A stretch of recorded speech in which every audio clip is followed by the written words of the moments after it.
Hi, my name is Alexandra Hall, and this is my TLAP1 presentation.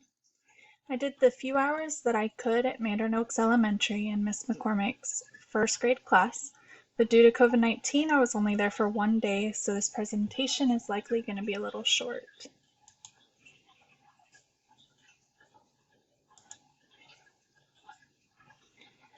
The ELL student who was in Miss McCormick's class was a 7-year-old who was from India, and he spoke Hindi.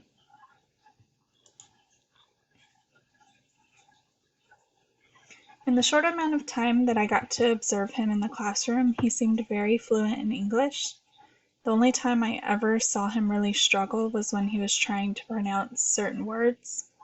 However, he seemed to know the meaning of the words, even though he had a hard time pronouncing them. The classroom in the school seemed pretty welcoming. Mrs. McCormick always set aside time in the mornings to just sit and talk with the students. She asks them questions from question cards and actually listens to and responds to their answers. I feel like a lot of times teachers just say a one-word response like cool and then just move on. But with Miss McCormick, she actually had conversations with them, and she would ask follow-up questions whenever it was appropriate or needed. This really allowed her to have a relationship with her students, which I think is one of the most important things to focus on when you're teaching ELL students, because having a relationship with them will really make them feel more comfortable and more willing to take risks when it comes to their education.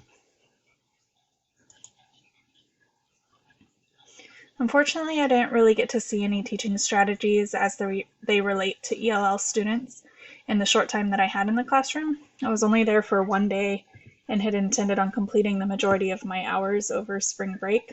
But based on what I saw when I was there and on Miss McCormick's teaching style that I saw in that short amount of time, I would guess that she would have had a lot of pictures throughout her lessons to aid her ELL students, because she had a whole lot of pictures around her room on things like the anchor charts and stuff like that. Well, thank you all for listening. I hope everyone is staying healthy and safe, and I hope you guys have a great week. Thank you.